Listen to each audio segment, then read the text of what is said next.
Okay, so hello everyone. My name is Renuka and I'm the ENT lead for the Mind the Bleep surgical specialty series for final year students.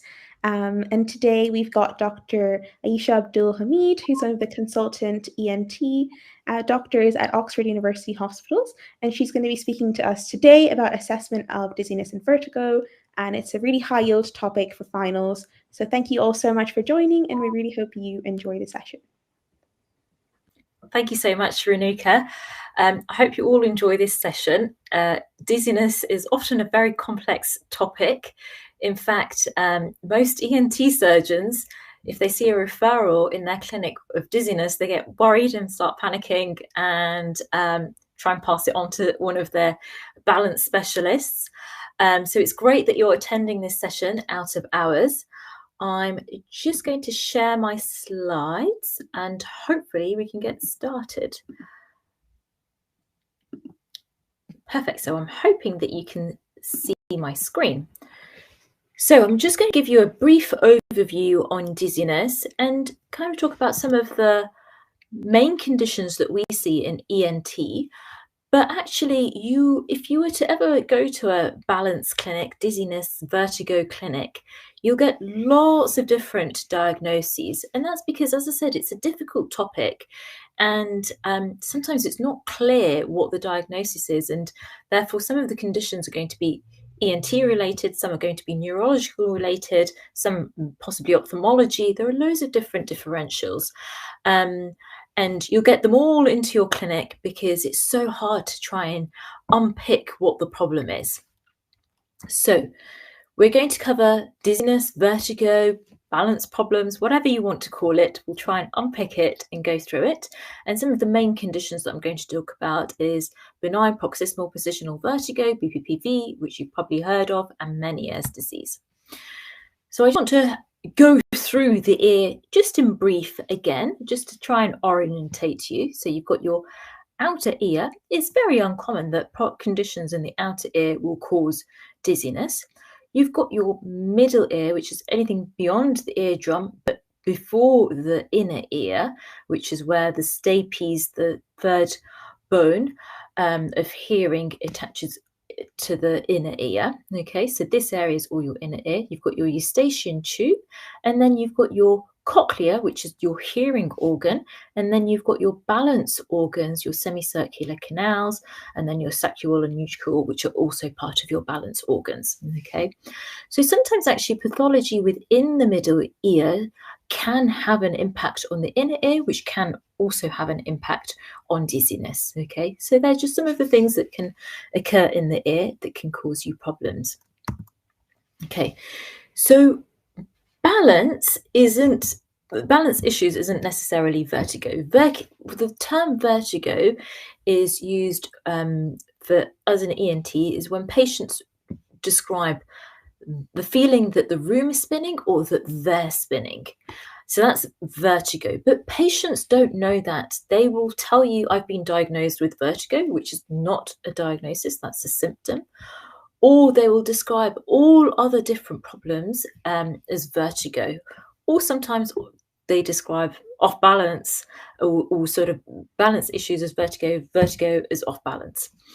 For you to stay balanced, you need different inputs to the brain to give you balance. So you've got your vision, your eyes, your balance systems, so the organs that we saw, the semicircular canals, and then proprioception, so somatosensory, to give all those three input into the brain, and that will give you balance. It'll tell you where you are in your environment. Okay, you don't need to know or think about where you're standing. You know, you're standing on a hard surface, a soft surface, all of that.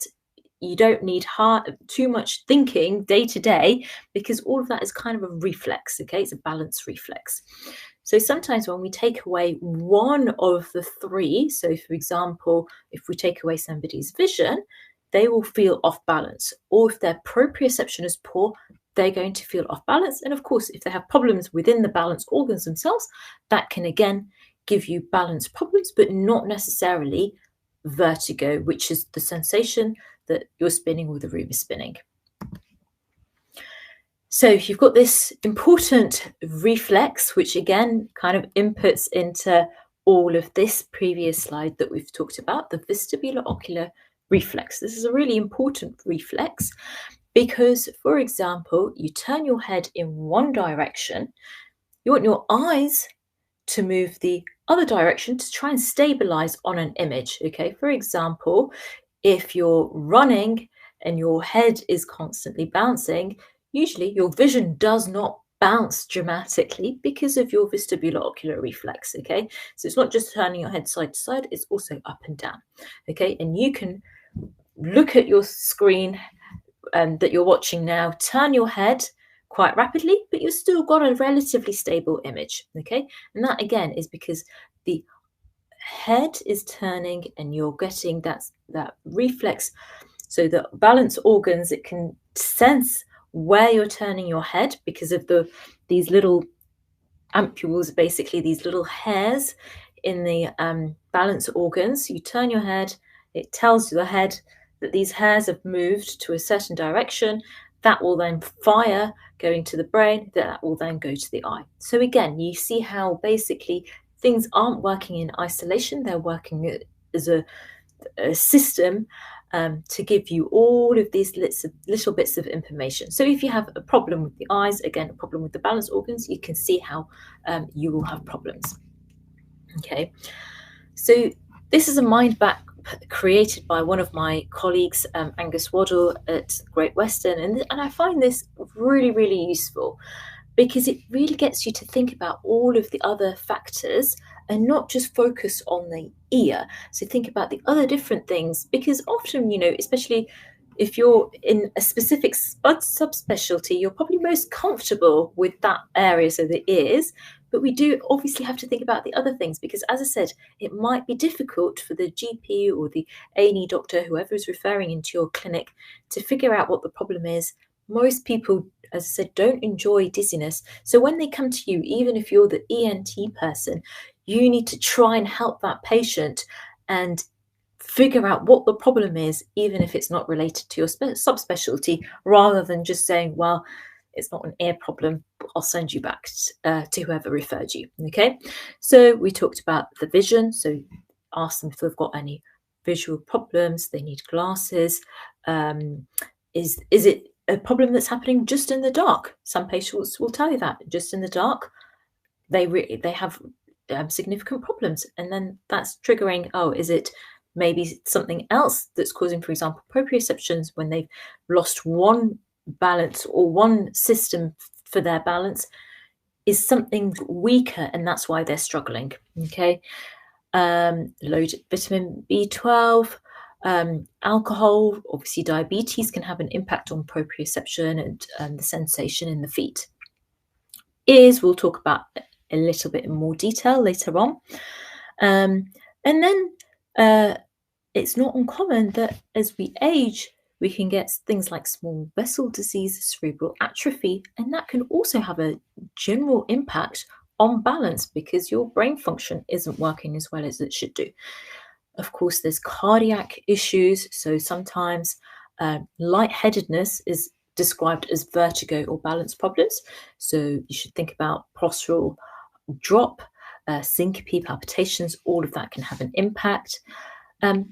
We see patients that hyperventilate can also have balance issues.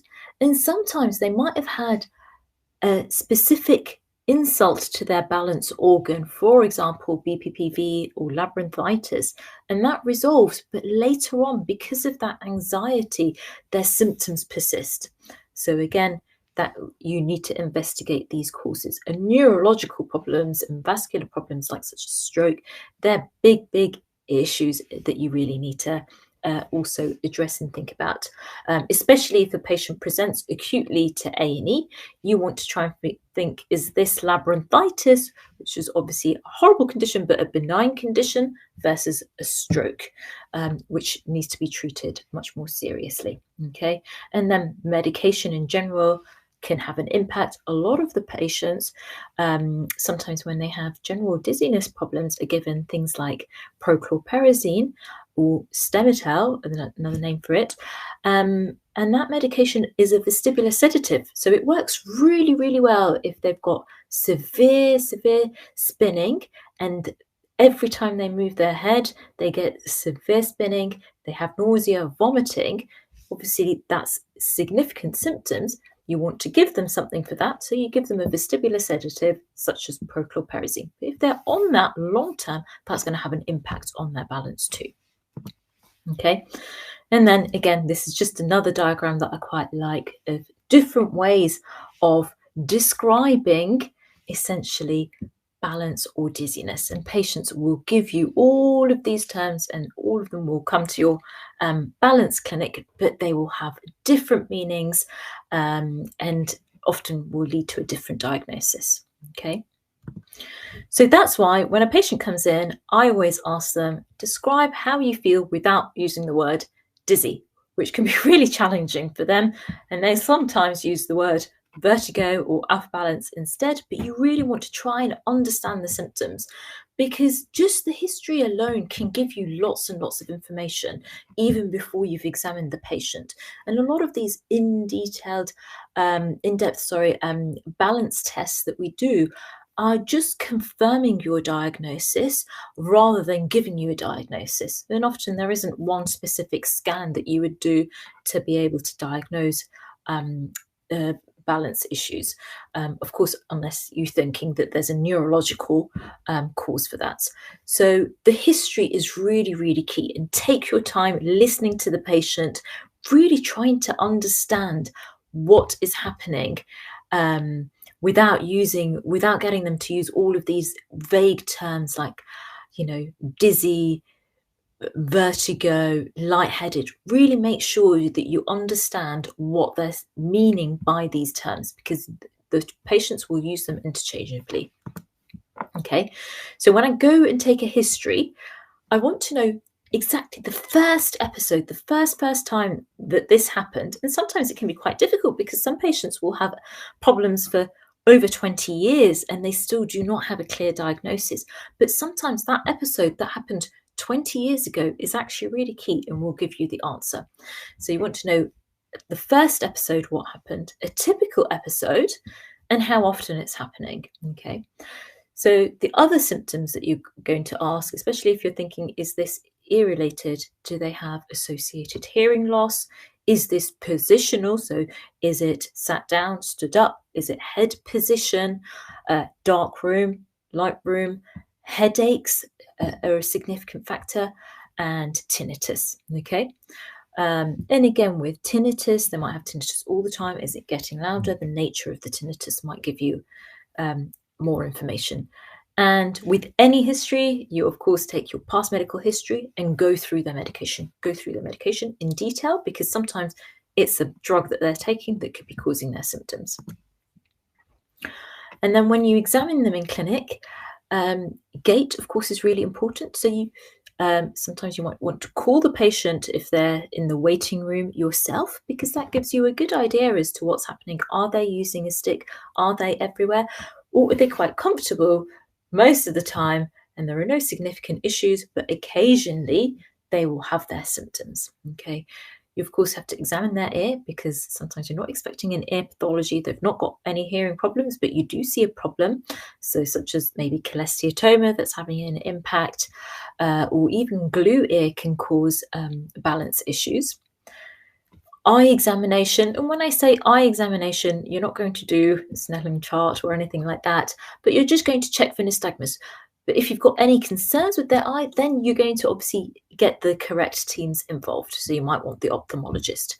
A head impulse test, which we'll go through in a minute. Cerebellar signs, that's really important, because of course if that, if you have a positive sign, then that could indicate the issue. Dix-Hallpike, which again I'll go through in a minute, more looking for BPPV. Lying and standing blood pressure, if the patient mentions any possible problems with lightheadedness, postural changes, then definitely do a lying and standing blood pressure. And a hearing test, okay, I always get a hearing test. I'm lucky that I always have an audiologist with me for my balance clinics. Again, sometimes patients don't feel that they've got hearing problems, and actually they do. Sometimes they don't. They've got normal hearing. They might have abnormal pressures, which again could indicate other pathology. Okay, so the head impulse test is a really, really useful test, and that is looking at your semicircular canals to see if there's a problem within the balance organs. Okay, so if they've had previous labyrinthitis or even Meniere's, other conditions like more unusual conditions such as a vestibular schwannoma, that could all have an impact. Okay, and that could reduce the function in one of the organs. And what you ask them to do is they focus on your nose, so focus on a target, and you move their head from one side, and then you rapidly move their head back into the middle, and you're seeing if their eyes are having to catch up, if they've got catch up, so saccades to the point that you're asking them to target on. Okay, and as I said, that could indicate if their eyes are having to catch up, that could indicate a weakness in one of the balance organs, so a hypofunction. So I think I've just got a video just showing you that. Hopefully we can see that in this video. Keep looking at my nose. So you can see his eyes weren't always following. You can see that his eyes were not always fixating. They were having to catch up. And I think earlier it showed it better. There's a bit of a delay. His eyes were moving.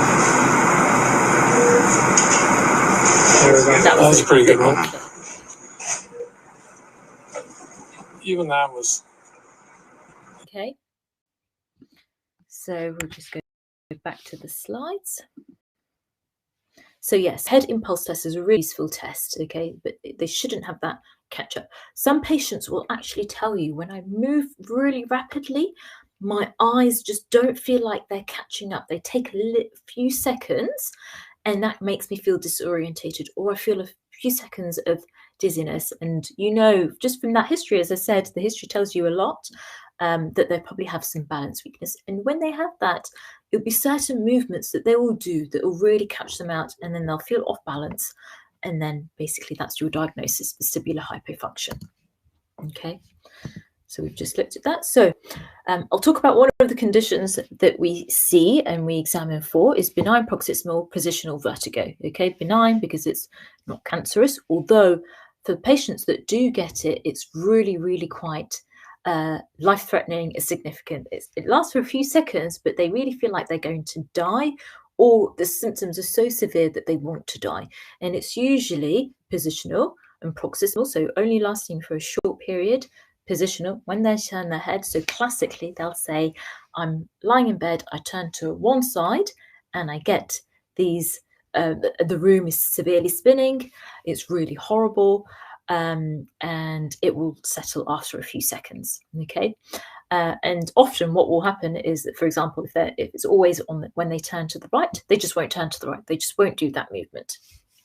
And it's these, you'll hear people say, these crystals or these particles going to the wrong place. Okay, so basically they're from the utricle or satricle, and they're going into the semicircular canals where they shouldn't be, and they're triggering the balance organ, and it's saying, what's happening, and that's why you get this dizziness.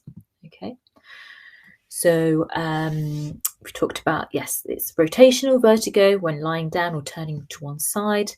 And it's basically these crystals in the semicircular canal, and they get this typical torsional nystagmus. So if they were to ever turn in bed and get that, and you were to look at their eyes, you will see that. And you can get other conditions like head injuries, other infections, other ear pathology causing BPPV, or they could have Meniere's and BPPV, vestibular migraines and BPPV. BPPV is very, very common. So it's useful to test for it and treat it, because the treatment is really easy and it's very satisfying, and patients get a really good improvement. But they might still have other conditions, so you need to be thinking about the other things. And especially when the story is, oh, I've got these, episodic problems lasting for several hours, but I also have this lasting for a few seconds. It's not probably one condition, it's likely to be two conditions. Okay, so I've just got a video showing you the Dix-Hallpike. Okay, so hopefully again this will work.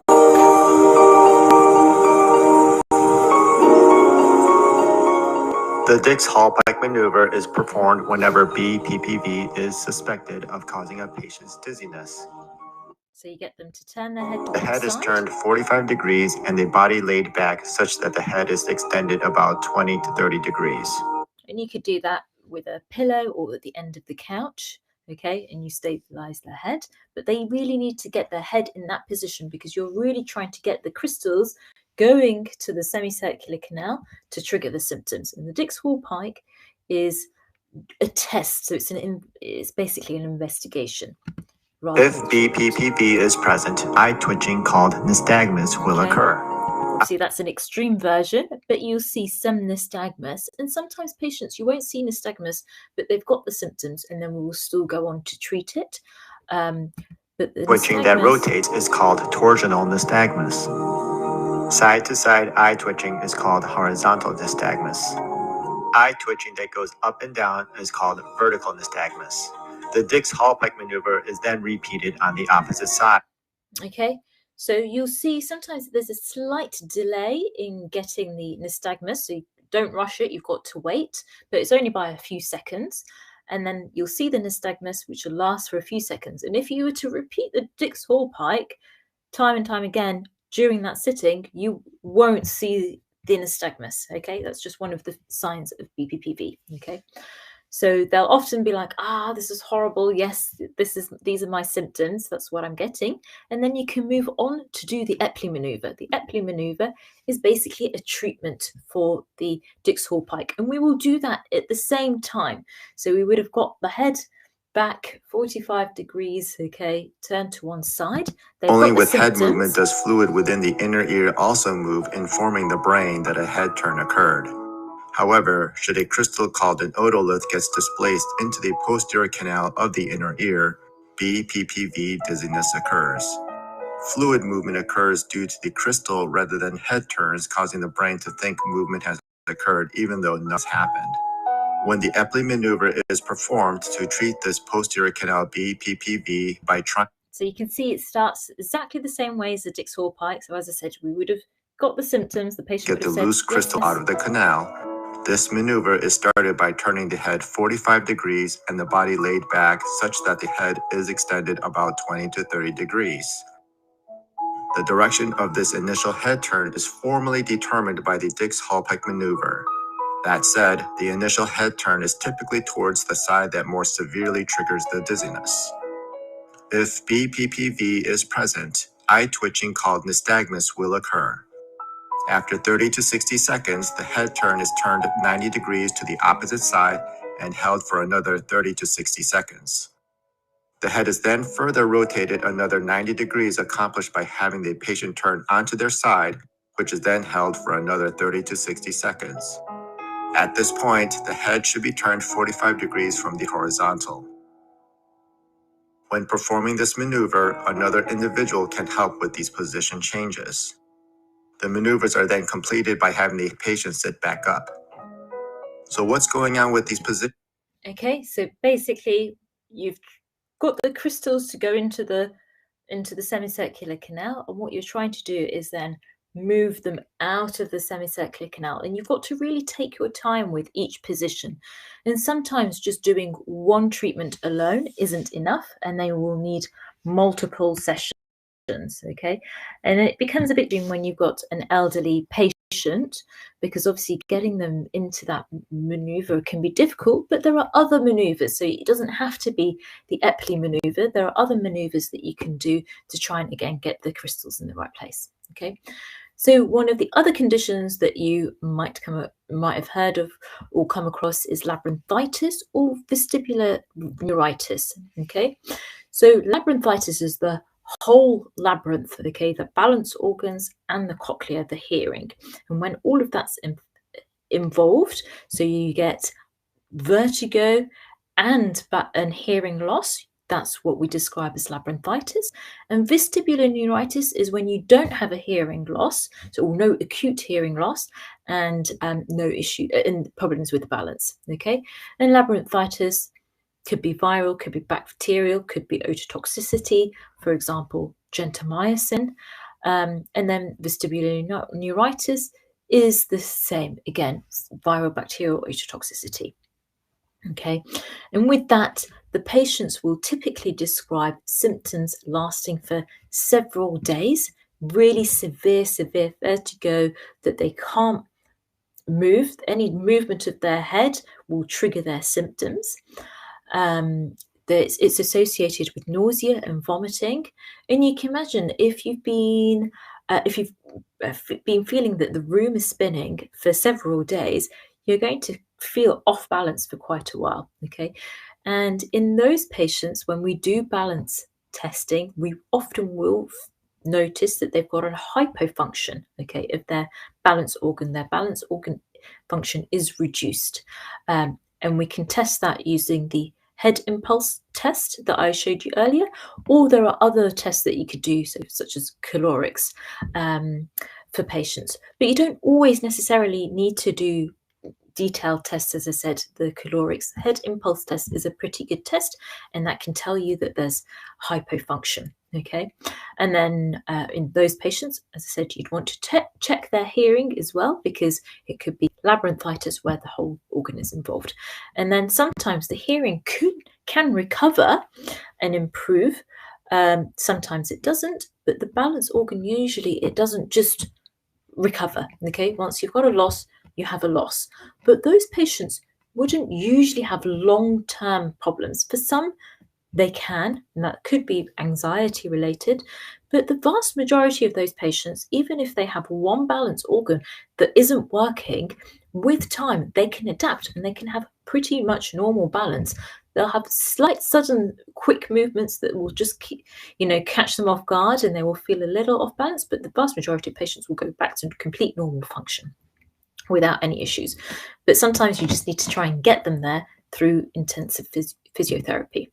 Okay, so when these patients with labyrinthitis, vestibular neuritis present to A&E, it can be quite shocking, and it's serious, and you can't tell immediately sometimes, is this a stroke or is this a benign condition such as labyrinthitis or vestibular neuritis. Okay, and obviously some stroke patients will present with other neurology, the vast majority will, but if there's any concern and you're not sure, you can do something called a HINTS exam. Okay, so a head impulse test looking for nystagmus, and a skew direction test. Okay, so the head impulse test we've already discussed, and I've shown you that.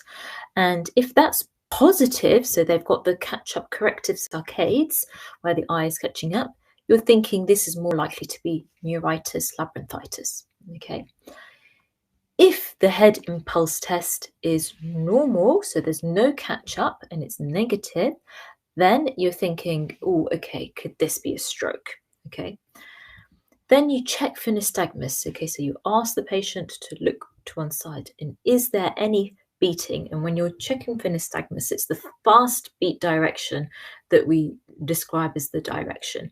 So if it's only horizontal or going in one direction, okay, so when you get them to look to the left, it's only beating to the left. When you get them to look to the right, it's still beating to the left. Then this is unidirectional, and again, it's indicating a peripheral problem. If the nystagmus starts going vertical, the eyes are going up, down, or you get nystagmus to the right, then you get nystagmus to the left, that could indicate a central problem. And bidirectional is a really good indicator that this could be a stroke. Okay, and then the test of skew, what you do, you get them to look straight ahead, you cover one eye, and then you move the hand to the other eye. And if the eye that you've uncovered doesn't move, then that's absent and therefore indicating a peripheral. But if you cover one eye, then you uncover it and move it to the other eye, and then it basically moves horizontally, vertically, diagonally, then that gives you skew, and that could indicate a central problem. Okay, and that's when you want to do some imaging. But often, as I said, the patients with stroke will have other symptoms, and sometimes you do the HINTS test, and if it's still unclear, these patients will need imaging because you really can't miss a stroke. Okay. Meniere's disease is often overdiagnosed. It's not fully understood. There are thoughts that it's increased fluid in the inner ear. Okay, it's usually episodic, so patients will have an episode lasting for a few hours of true rotatory vertigo, and then afterwards they might feel off balance. It can last for several days where they get these small episodes, and then it'll fully settle for a period, and then it'll restart. Okay, and then sometimes they'll just have these episodes, and then it'll settle and it'll never come back. As I said, it lasts for a few hours where they really feel that the room is spinning, and it could be associated with tinnitus, fluctuating hearing loss. Okay, so their hearing drops during these episodes, and then it comes back, and then they can get fullness in the ear, and then they'll usually tell you, I feel it's all happening from the right ear, for example. The tinnitus suddenly gets louder, the hearing changes, and I get this fullness. And then after, if they've had it for a while, the hearing sometimes can come back completely to normal, but if it's been going on for a while, it can then completely drop. Okay, so then when you do a hearing test, you'll see that they've got a sensorineural hearing loss in one ear, and usually it's most likely the low frequency, but sometimes it could be all frequencies. Okay, sometimes they don't tell you about the tinnitus, the fullness, as much because they're so unwell during these episodes, they might not notice these slight changes. And some patients will just present with some of the symptoms and not some of the others. And that's when we say, oh, it could be probable Meniere's. And then some patients will say the vertigo will settle, but I'll still get some fullness during the episodes, and I can still feel not quite right during these episodes. In between these episodes. Okay. And then there's criteria for definitive or probable Meniere's, but both of these patients, we treat them in the same way, okay? And the treatment usually for Meniere's, well, there's limited evidence for a lot of the treatment options, but we give them some dietary advice. So, for example, reducing salt intake, caffeine, increased water hydration, and then some patients are started on beta-histine. Again, there's limited evidence for beta-histine, but the vast majority of patients don't get many side effects from beta-histine, so they do take it. And some patients will tell you, I definitely improve with beta-histine. And if they're still not improving, then you can think about giving them intratympanic steroid injections. Okay, again, the mechanism as to why and how the steroid injections work is unclear. And if that's not helping, then you can give them gentamicin. Gentamicin, we said, is vestibular toxic. Okay, so it's killing the balance organ, and what you're trying to do is just kill that balance organ on one side. Because, as I said, if the function isn't great in one ear, you've still got the other ear, and most of those patients will be fine. And it stops their symptoms, but it could have obviously an impact on their hearing. So that is your last line. And then there are obviously surgical options too, but these are very, very, very rarely used because gentamicin is a good option for most patients if they have exhausted all other treatment options. Okay, and then this is just so sometimes Meniere's patients get other unusual symptoms. For example, you can get drop attacks in Meniere's. Again, it's not clear why this happens, and I just want to show you this video of this gentleman that's having a drop attack. You see how functioning? Suddenly, out of the blue, it's like he's been knocked to the floor, and they will clearly describe that. I'm walking, everything's fine. All of a sudden, something has pulled me to the floor, and that is typical of drop attacks in Meniere's. Okay, some patients get a warning for their Meniere's, others don't. And for all patients with dizziness, you need to try and find out, do they get any subtle symptoms before the attack? Because for some patients, if the attack is really severe, they really can't function. For example, with that patient with a drop attack. And that is obviously going to have an impact on driving. So I usually say to patients, if you're on a motorway driving, do you feel that if you're getting some symptoms, you can safely pull over? Especially, for example, if you're on the inside lane. If you're on the inside lane and you can't feel that you're able to pull over, then that's a really good indicator that you probably shouldn't be driving. But some patients will say, no, I'll get a slight warning of fullness in my ear and I've got time to be able to pull over. Of course, you would still advise them to contact their DVLA, but whilst they're getting all of that, you would recommend that they shouldn't be driving during those that period, especially if they don't get any warning symptoms. Okay. The other condition that could be closely related to Meniere's and can be really, really difficult to differentiate Meniere's from vestibular migraines, because actually some of the symptoms are very, very similar. Okay. So again, they can get the room is spinning. Some patients can also get hearing problems. They get nausea and vomiting. But some patients will get added symptoms like light sensitivities, headaches, and that could indicate that they might have vestibular migraines. You can still also get vestibular migraines without the headaches. So some patients with migraines get all the aura, the flashing lights, and other unusual symptoms. So it's a type of migraine, vestibular migraines. And they're treated in the same way as migraines. So we would often refer those patients back to their GP or to the neurologist to be started on some anti-migraine prophylaxis if the symptoms are so common.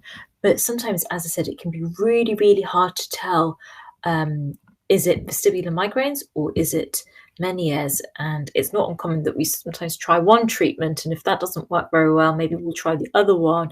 But of course, with migraines, there are so many different medication options that even if you tried one medication and they don't get a response, it might not mean that they don't have migraines. It could just be that they need to trial a different medication. Okay, and then the triggers for migraines is the same for vestibular migraines. So again, we just tell them to try and keep a diary and avoid triggers. And of course, it's different triggers for different people. And stress for a lot of people is a trigger for lots of things. And yeah, a trigger for a lot of their balance issues and vertigo issues. Okay, so just going back to this, as I said, there are lots of different possible diagnoses. I've not been through all of them, but you really definitely need to have them in the back of your mind when seeing a patient with dizziness, off balance, vertigo, whatever you want to call it, okay? Because it could be any of those, it could be a mixture of those, but you really need to try and unpick what the problem is and try and help the patient as much as possible, because you might be the only person that's taken an interest into their difficult problem. Okay, so I run, if any of you are in Oxford or want to come and join my clinic, you're very welcome to. I run a balance clinic once a month, and it's a multidisciplinary balance clinic. So I have the audiology team who do all of the intensive balance tests. Not, as I said, not all of the patients will have them, but sometimes we think actually this patient will benefit because the diagnosis is not clear. And then I have a balance physiotherapist sitting in with me as well, who is absolutely excellent because, as I said, a lot of the patients might have had one attack and then they're just having ongoing symptoms because of anxiety and other related issues. So she's really good at trying to unpick what the problem is and give them the confidence to be able to go back to doing their daily activity. Okay, so that's it for this session. Great.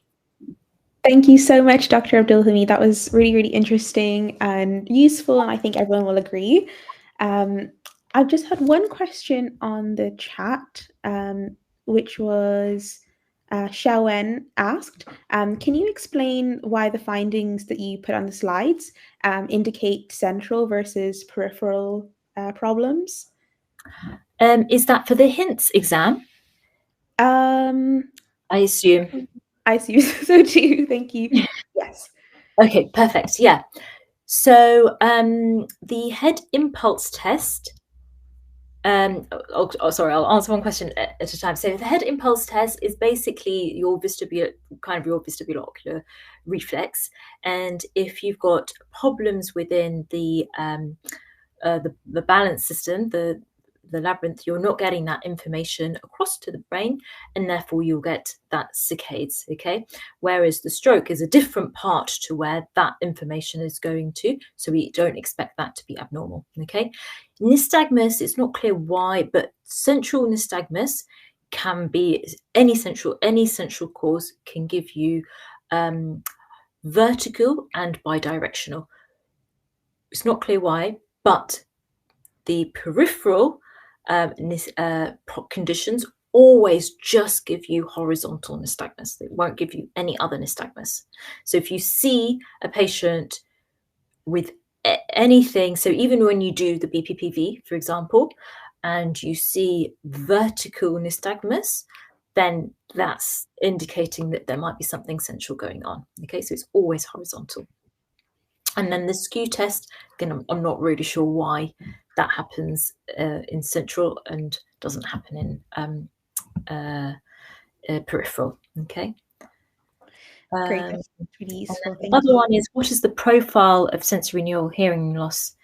I think, do you mean what does the hearing test look like? So the hearing test in Meniere's disease, so if it's early on in the disease, they might have completely normal hearing, but during an episode, they will probably have a sensory neural hearing loss, okay? But often you can't get a hearing test during an episode. They're too sick to come in. But sometimes some patients will have the apps on their phone, and they can do a hearing test. Obviously, it won't tell you that it's sensory neural, but they can do a hearing test and you can track their hearing. So that's a good thing to ask them to do if you're unsure of the diagnosis. But later on, it's the low frequency. So 500, 1000, 2000 hertz is usually first impacted. Again, it's not clear why. So you'll see that has dropped, and the high pitch sounds, which is usually low in age-related hearing loss, is maintained. And then sometimes everything drops, okay? But that usually can give you an idea as to which ear is causing the problem if the patient is unsure, and which ear to inject the intratympanic steroid injection and the gentamicin injection if you're going down that route.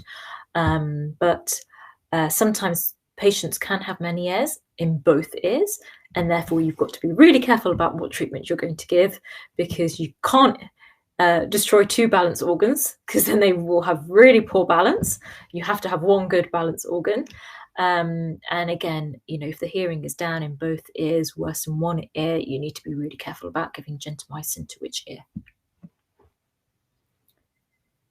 Okay. Great. I think that's all of the questions. Did anyone else have a quick question they wanted to ask? I think not. But again, thank you so much, Dr. Abdul Hamid. If people have any questions afterwards, like, please feel free to share on I can open up the Q&A thread afterwards and like maybe direct the questions afterwards.